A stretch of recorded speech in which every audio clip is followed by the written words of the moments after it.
Welcome to the Shalom Hartman Institute's 2024 Community Leadership Program.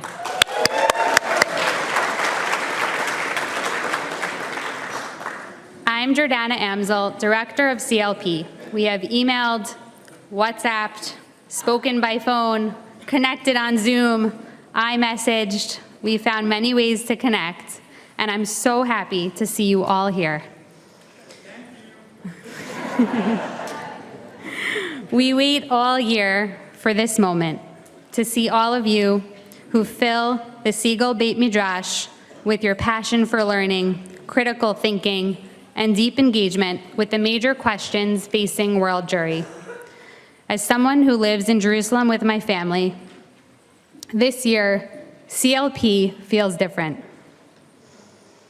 Many of you expressed to me that you didn't simply want to be here, you needed to be here. We, Israelis, need you to be here. We are 264 days since the day that changed our lives forever, as well as our world. In this chapter of war, uncertainty, urgency, and unity, we have a choice: to turn inwards in fear, to hold the questions we have alone, or to turn outwards, to join with others in community, to support each other, to learn with each other, to challenge each other, and to challenge ourselves. The demand for CLP this year has surpassed that of any year, and it's because of this desire, this human need for connection, for community building, to reach outwards instead of inwards. Your empathy to be present in Israel with Israelis in this moment, your need to delve into the abyss of questions and to emerge with a sense of vision, resilience, and a commitment to move forward as Jewish leaders. And we are here to engage you in that process. CLP is a culminating moment for Hartman. After a year of programs, classes, podcasts, and so much more, we learn with many of you virtually. We're with you in your ears as you walk, run, as I cook.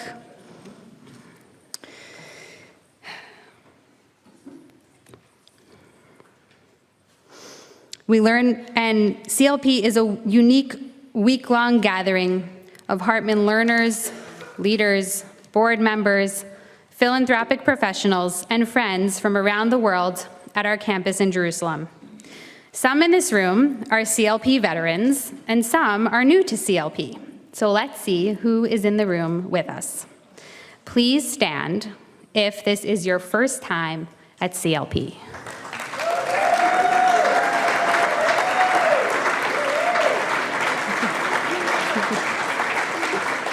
Welcome. Welcome. There are 153 people here for the first time ever. So welcome to the Hartman campus. Please stand if this is your second CLP.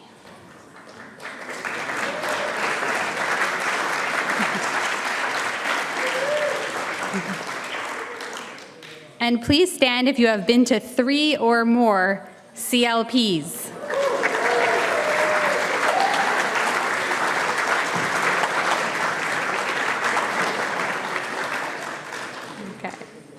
We have 28 U.S. states and Canadian provinces represented: Arizona, California, Colorado, Connecticut, Washington, D.C. Please do cheer. Florida, Georgia, Illinois, Louisiana, Massachusetts, Temple Emmanuel, welcome. Maryland, Maine, Michigan, Minnesota, North Carolina, New Mexico, New Jersey, Nevada, New York, Oklahoma, Ontario, Pennsylvania, Quebec, Tennessee, Texas, Utah, Virginia, and Washington. We have 6 countries represented: Australia, Brazil, Canada, Israel, the United Kingdom. Welcome to the UJIA, and the United States. We have 6 groups joining us: Temple Emmanuel from Newton, Massachusetts, UJIA of London, philanthropic professionals from foundations and federations across the globe, Wellspring Young Leaders, and Chicago and Canadian lay leaders. Welcome. So what's new for CLP 2024? We have 140 sessions planned for you with 41 unique faculty members. For the first year ever, we have planned home-hosted dinners for 160 participants hosted by our faculty, staff, and board members of the Institute. And we're so excited for many of you to get to know our faculty, staff, and board leaders in their homes. We have also made a special priority to elevate different voices across Israel and give different stories and experiences from Israeli society, reflecting on October 7th and beyond, both out in the field on our educational field trip to Yule Day, as well as right here in the Siegel Beit Midrash. We also have an upgraded CLP app, which shows you your personalized schedule of sessions and sources. It puts the schedule in your pocket without paper. With that said, you all have the printed schedule as well. And sources will be printed for each session and available in each session as you attend those sessions. We have a dynamic and engaged group of participants, and I'm really excited for each of you to meet each other. You probably expect me to say that our #1 priority this week is an inspiring educational experience. Our #1 priority this week is your health, your safety, and your security. For those who have physical accessibility issues, we encourage you to enter the Institute from the lower courtyard entrance from Klein Street. The elevator from the lower courtyard brings you straight up to the Siegel Beit Midrash, and from there you're able to access this level of the Institute. On the back of each of your name tags, if you haven't yet checked it out, is a bunch of key information. A bunch of people here already asked me for the Wi-Fi name and password. It is there, so you can see it. There's also just information about how do I get a taxi to my hotel, who do I call if I have an emergency, and we put some first aid and ambulance information. God forbid anyone needs that, it's there for you. The Hartman staff, I want to ask, if you're a Hartman staff member, please stand.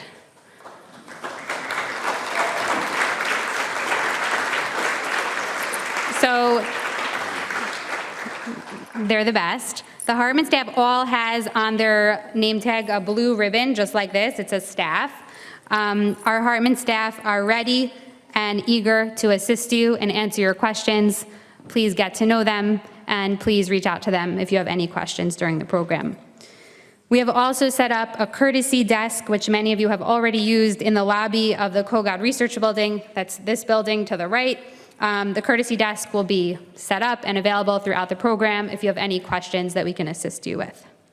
To elaborate on our security protocol, I am introducing Adam Saville, Deputy Director of North American Programs in Israel.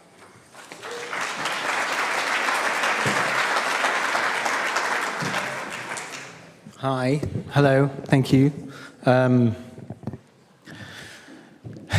Since almost 30 years that I've been working in the field of Jewish education, it's been my privilege to be sending people to Israel when I worked in the UK at the UJA, and also to receive people coming to Israel in the last 17 years since I've been here.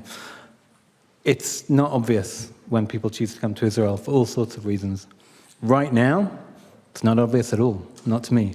The fact that this is our largest CLP ever, it wasn't obvious. So I want to thank you for you coming. Having said that, you look around, you've all been following the news, you all know what's going on here. I live in Jerusalem. I live here with my family. I look out the window. You could be forgiven for thinking there's nothing much happening here. It's beautiful. It's a summer's day. We're here. We're a community of learners. But we are aware that there are things happening. There are things happening all over the country. There are things happening all around us.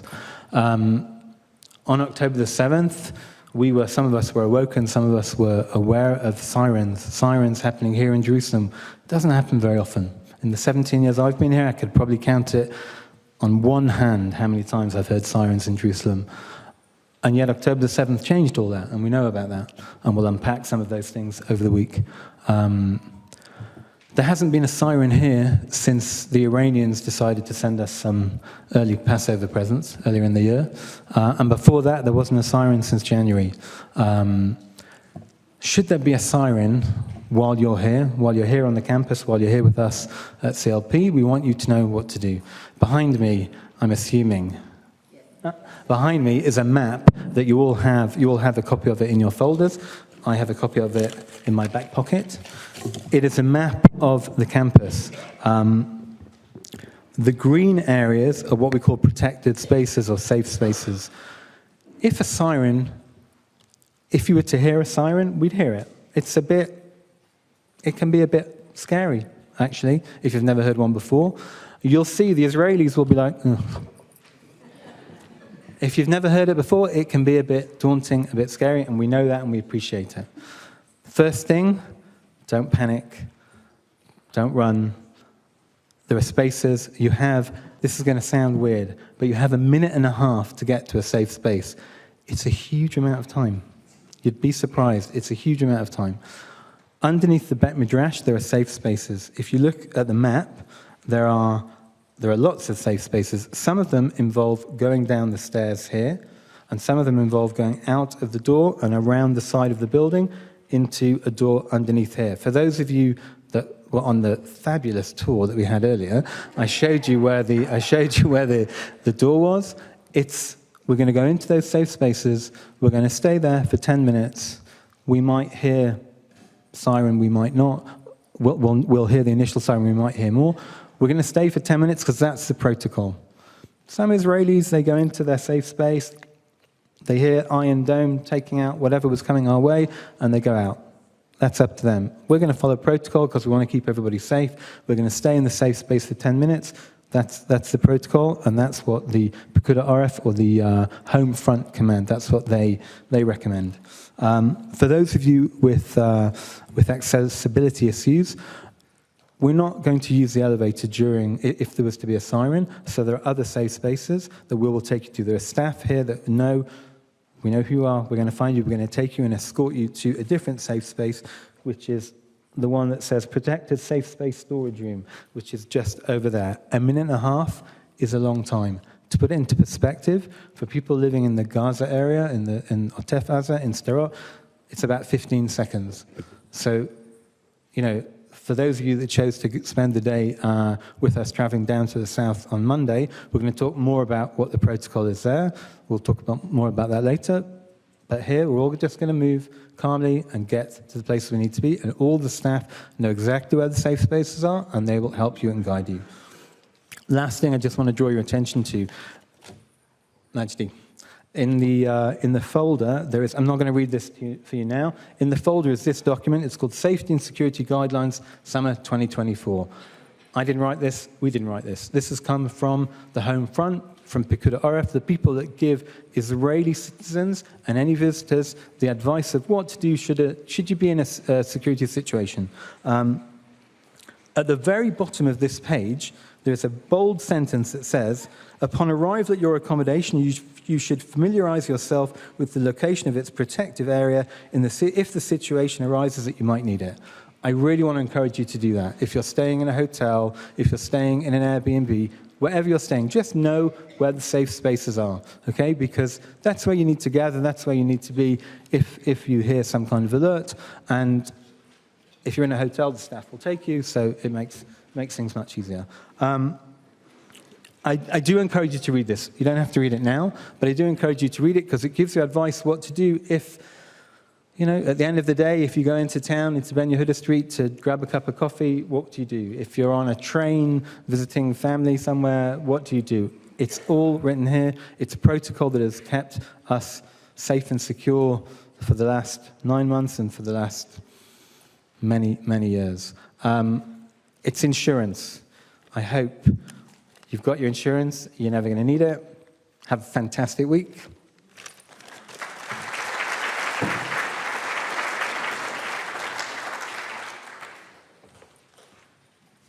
Thank you, Adam.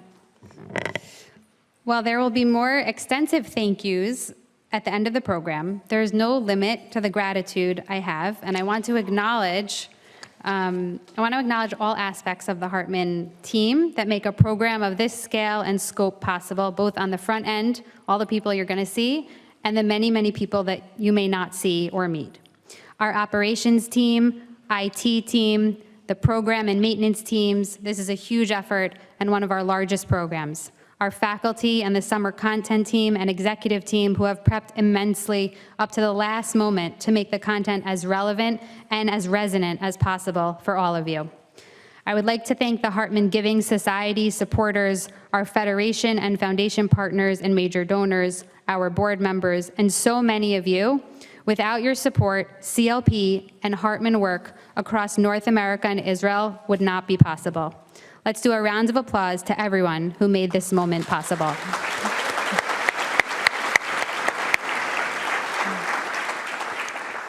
This week provides an opportunity to learn Hartman Torah and learn also about the impactful work of the Hartman Institute. In a moment, my beloved colleague and teacher, Sarah Labaton, Director of Teaching and Learning at the Hartman Institute of North America, will share framing for our week ahead. Sarah will serve as our faculty guide throughout CLP, each morning providing a summary and framing for each day. Sarah, along with all of our faculty, are available for continued conversations and questions on the content of the sessions.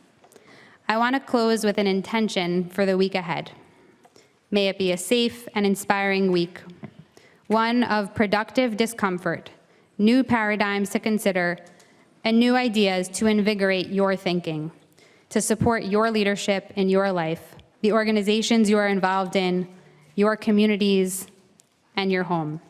May this be the beginning and continuation of a learning journey for you at the Hartman Institute. We are thrilled to welcome you to CLP 2024.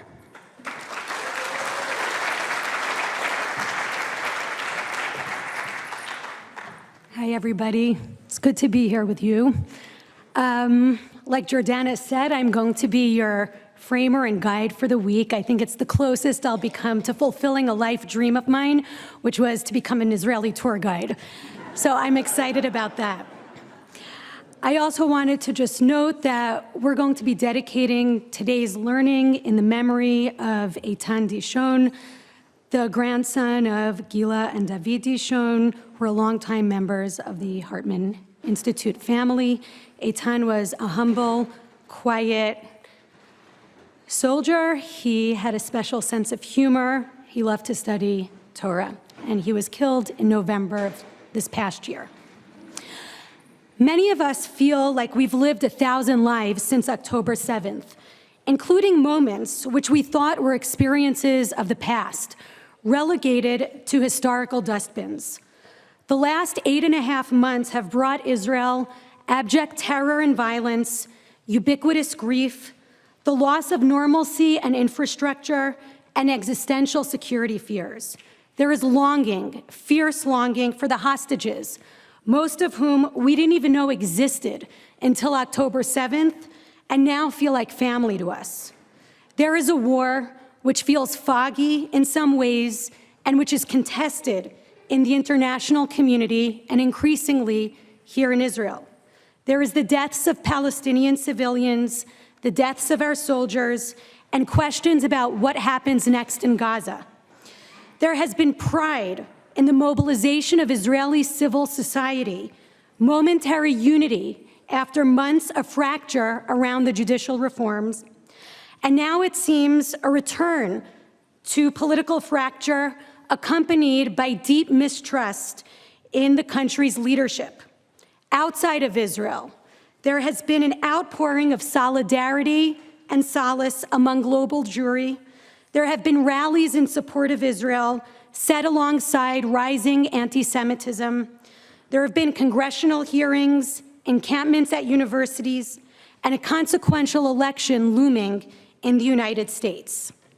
What do we do with all of this?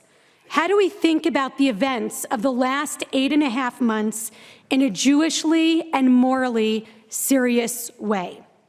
In moments of deep confusion and despair, we sometimes hear invoked the words of, I think I'm getting this right, Pete Seeger, or maybe it's Bob Dylan, maybe it's Peter, Paul, and Mary, you can feel free to correct me, who themselves reprised the old words of Kohelet, the book of Ecclesiastes. To everything there is a season and a time for every purpose under heaven. Pete Seeger? The Birds. Okay, Hartman is a place that celebrates machloket. We already have one.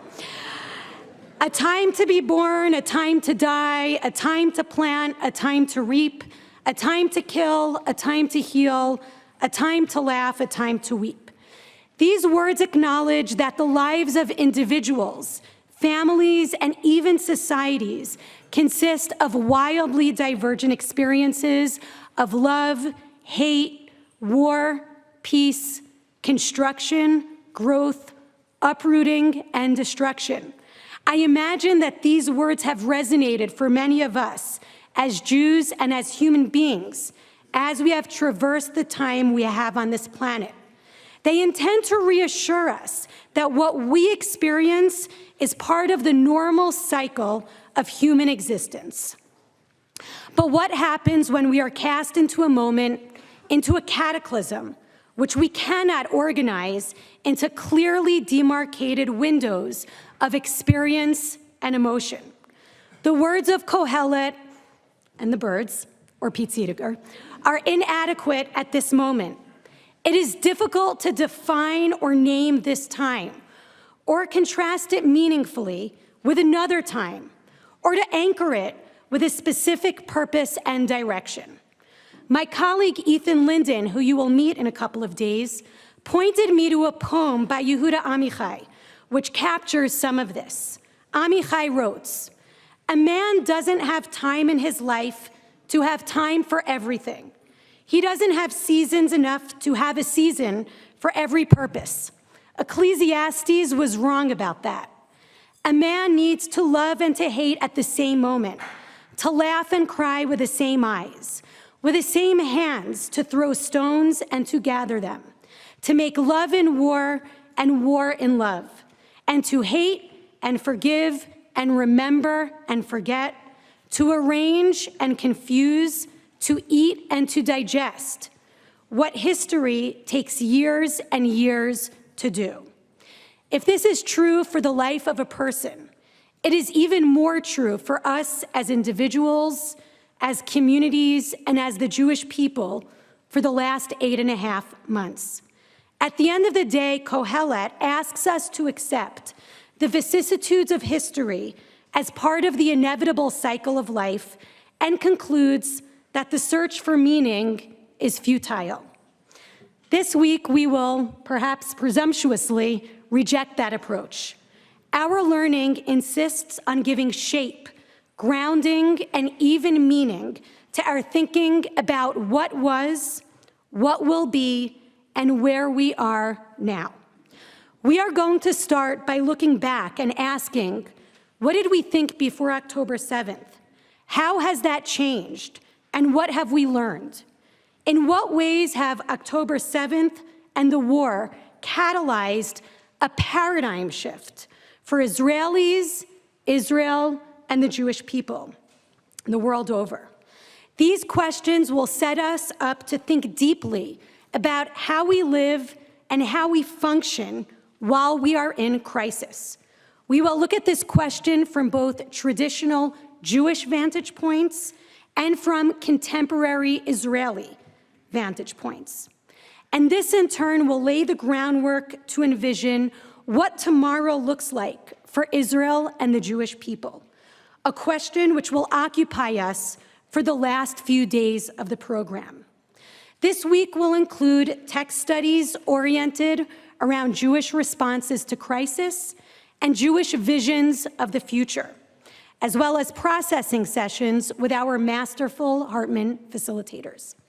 In addition to moderated panels and conversations, we are offering electives that engage some of the concrete implications of this moment for both North American Jews and Israel. And of course, the Tiulim will serve to lend personal and social color to the ideas that we're working through in the Beit Midrash. Our goal for this week is to create an arc that weaves together philosophical, spiritual, moral, and political dimensions of the past, present, and future. I want to end with a blessing for us. The Jewish tradition variously compares the Torah to black fire written on white fire, to water, iron, fig trees, a marriage document, the morning dew, a plaything or a toy, and more. This signals that there is no one single use or function realized by Torah. Torah can warm us like fire, but it can also be dangerous. It can be life-sustaining like water and delightful like a plaything. It can be harsh, it can challenge and excite us, it can comfort us, it can discomfit us, it can bind us to others, and it can also divide us. It can bear fruit, and it can be frivolous. We are going to be learning a lot together this week. And the Torah, or the ideas of one day, will feel different and evoke different things than the Torah of the next day. Sometimes the different ideas will complement each other, and sometimes they will conflict with each other. I predict that given the range of people in this room, different people might react differently to the same class or lecture. My blessing is that the Torah offered here this week comforts you, challenges you, and sustains you, and that it enables us to form a community of learners, including the staff of the Hartman Institute, our faculty and scholars, and you, our participants. And I hope that it lays the foundation to think in aspirational ways about what comes next. I'm looking forward to learning with you, to meeting each of you, and to hearing from you.